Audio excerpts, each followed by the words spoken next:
Olá, seja bem-vindo, seja bem-vinda. Eu me chamo Laís Fernanda, vou ser sua professora nesse momento de Direito do Trabalho, a segunda parte, né, do Direito do Trabalho, então Direito do Trabalho 2. Nessa disciplina, a gente trabalha, né, diferente do Direito do Trabalho 1, a gente trabalha com o direito coletivo do trabalho, tá? E aí, já forçando um pouquinho essa diferenciação para você. A ideia é que no primeiro direito do trabalho que a gente estude todas aquelas regras referentes ao direito do trabalho material que a gente conhece lá, né, desde o início do nosso estudo do direito do trabalho. Então, a gente vai estudar os conceitos básicos do direito do trabalho. O que é um trabalhador? O que é o que é o empregador? O que é o empregado? O que é um trabalho? Né? Jornada, salário, todos os tipos de agregações ali ao salário, ou enfim, né? Adicionais, tudo aquilo que é referente ao direito básico, né, do direito do trabalho. Já nessa segunda parte, a gente diferencia um pouco, porque o direito do trabalho 2, ele é a segunda parte do direito do trabalho que envolve o direito coletivo do trabalho, que, querendo ou não, o direito ao trabalho é um direito fundamental, né? O direito do trabalho, em geral, ele é um direito muito importante para a sociedade e um direito que ele realmente ele faz essa ponte, né, entre empregado e empregador para que as normas funcionem e se tenha ali uma boa relação entre essas partes, tá? Bom, para que a gente comece, né, nesse primeiro módulo, a gente vai conversar um pouco sobre essa teoria de associação, tá? O que seriam, o que é essa ideia de direito coletivo de trabalho? Como assim coletivo, né? Qual é essa noção de direito coletivo? A ideia é que quando a gente está trabalhando no direito do trabalho 1, a gente trabalha com o direito individual do trabalho. Então, a gente vai trabalhar com o contrato de um funcionário, de um empregado em um determinado local. Então, você vai explorar, né, dentro dos conceitos jurídicos ali do direito do trabalho, você vai explorar tudo que diz respeito a um funcionário, a um empregado e um empregador ali, né, na relação.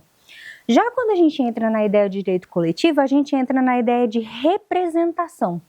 E aí a primeira noção, né, o primeiro conceito que a gente trabalha é a liberdade de associação, tá?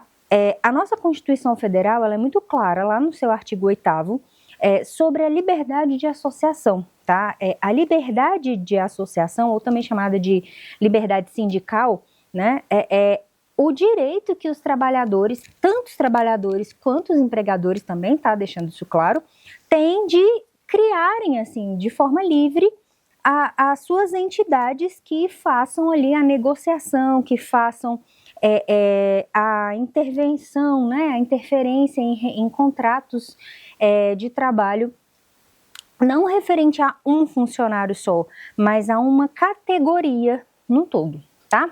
E aí essa garantia, ela vai prever, né, a nossa Constituição vai prever que é garantido o direito da pessoa se associar livremente ali no sindicato da categoria que ela trabalha, de forma que ela vai poder, sim, qualquer pessoa, né, com interesse profissional ou econômico ali, pode se unir a uma entidade de classe para fazer ali jus a buscar o seu direito, né? Antigamente, inclusive, isso era essa liberdade de associação, ela era mais rígida, né? A partir da reforma trabalhista que a gente teve agora em 2017, 2018, a gente teve uma alteração e os sindicatos perderam um pouco da força que eles tinham, né? Mas isso também faz parte também do momento histórico em que a gente vive, né? Bom, uma outra coisa é que servidores públicos também têm a possibilidade de associação, tá? Mas é importantíssimo te dizer o seguinte, a OAB também cobra isso, também faz esse tipo de pergunta. quais são as categorias que não podem se associar, tá? Que não é permitido por lei essa associação. Elas são integrantes das Forças Armadas, tá? Policiais e servidores de alto escalão, né? Servidores de cargo de confiança. O que acontece? Essas categorias, elas mexem com um poder chamado poder de polícia, né? E a gente vê lá no direito administrativo que o poder de polícia é um poder concernente ao Estado, né? Um poder do Estado e que faz com que a pessoa, o agente público que esteja investido naquele cargo, tenha o poder de executar as coisas que a administração pública quer que sejam executadas, né? E de modo a, às vezes, aplicar a força do Estado.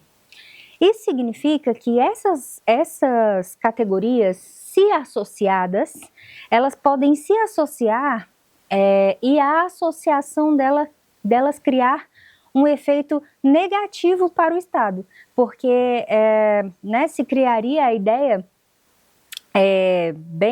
sendo bem genérica aqui para vocês entenderem, mas a ideia de que se criaria uma ideia de milícia, né? Uma polícia, uma associação de policiais, por exemplo, que queira reivindicar melhores salários, por exemplo. Mas eles são aqueles que pegam nas armas. Então, se eles quiserem criar uma baderna, por exemplo, num órgão, né, na frente do órgão, quem é que vai impedi-lo se eles são os armados, né? Então, existe essa proibição legal de associação de entes que fazem uso desse poder de polícia. Então, muito cuidado com isso. Integrantes das Forças Armadas, policiais. E aí tem essa ideia também, né, dos servidores de alto escalão, servidores de cargo de confiança, também não podem se associar, tá? E isso tá tanto na legislação específica, né, na CLT, quanto também na Convenção 151 da OIT. A gente vai falar da OIT mais pra frente, tá? Bom, e aí é uma outra coisa. Como é que o sindicato funciona, né? Como é que é a ideia do sindicato? O que é um sindicato, né? O sindicato nada mais é do que uma representação de uma categoria, tá? Inclusive, a função, né, do sindicato está lá no 513 e 514 da CLT, mas ele vai estabelecer que, bom, o sindicato basicamente ele representa perante as autoridades os interesses de uma categoria, tá? Celebra contratos, acordos coletivos, a gente vai falar sobre eles também, elege ou designa representantes dessa categoria, né? De modo ali para que tenha uma pessoa que seja legitimada a falar pelas outras, né? E ela também tem uma função aqui, uma prerrogativa que é muito importante, que é cobrar contribuições dos seus associados, né? Dos seus integrantes. Os sindicatos, eles precisam de um modo de financiamento das suas atividades, né? E esse modo de financiamento dessas atividades, ele perdeu força com a reforma trabalhista, como eu estava falando, a partir do momento em que esse financiamento ele deixa de ser obrigatório, né? Antigamente, se a categoria tivesse um sindicato e esse sindicato fosse atuante, o empregado ele tinha, né, que fazer parte, tinha que fazer a contribuição sindical. E a partir da reforma trabalhista, o empregado ele faz a contribuição se ele quiser, tá? Se ele achar que é importante, se ele quiser se filiar ao sindicato, tá? Mas é dessa forma, inclusive, que o sindicato se mantém, através principalmente da contribuição dos seus associados, tá? Bom, ainda falando sobre essa ideia do sindicato, o sindicato, ele se subdivide, né? Dentro do próprio sindicato, ele tem a sua subdivisão, e a gente tem hierarquias dos sindicatos. A gente tem o sindicato, né, os sindicatos das categorias, a gente tem as federações e a gente tem as confederações. E aí, já explicando para você mais ou menos como é que isso funciona, os sindicatos eles vão trabalhar ali dentro de uma categoria específica. De acordo com um princípio muito importante que a OAB também sempre pede para nós, para prestarmos atenção, que é o princípio da unicidade, não é possível que você tenha mais de uma categoria representada por mais de um sindicato no mesmo local. Como assim? Por exemplo, o Distrito Federal tem o Sindicato dos Professores, né? Nós temos o Sindicato dos Professores da rede pública, por exemplo.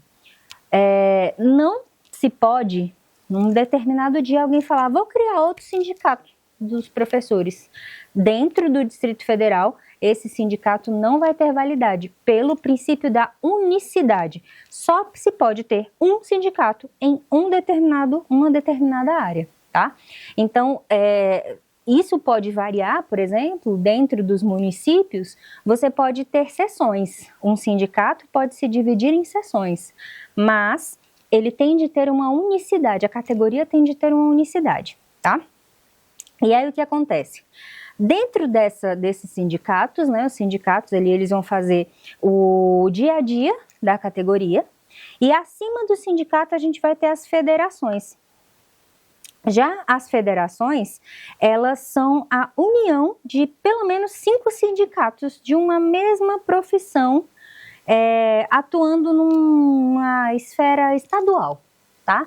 Então, digamos que a gente está num estado da federação em que a gente tem um sindicato dos professores de um município X, depois do outro município X, do Y, do Z, e aí pelo menos 5 desses sindicatos se unem para fazer uma federação, tá? Então, são uniões ali que vão estar um nível acima do sindicato, tá? Inclusive, os sindicatos, as federações e as confederações, elas podem surgir para os dois lados, tá? Tanto para o empregador quanto para o empregado, né? E só que a gente não costuma ter essa visão em relação ao sindicato de empregador, mas existe, tá? Existe sim, principalmente federações relacionadas a comércio, né? E aí a gente vê confederações, inclusive, que é um nível acima, e aí a ideia da confederação é que ela seja em âmbito nacional. Então a gente está falando, né, de sindicato em níveis de cidade, federações em nível estadual e a confederação em nível nacional, cuja sede tem que ser em Brasília, tá? Mas essa confederação ela tem que juntar pelo menos 3 federações dos estados. Então também é necessário que você tenha uma certa representação aí para que elas possam funcionar, tá? Bom, com isso a gente encerra essa primeira parte, que é só para eu falar para você sobre essa ideia de associação, como é importante essa ideia de associação e como que funciona essa divisão entre os sindicatos, tá? Nas próximas aulas, né, a gente vai conversar um pouquinho mais sobre essa ideia, mas na próxima a gente vai falar mais sobre a negociação coletiva, sobre essa ideia de para que serve o sindicato então, né, entendendo como ele funciona, para que ele serve a partir de agora, tá?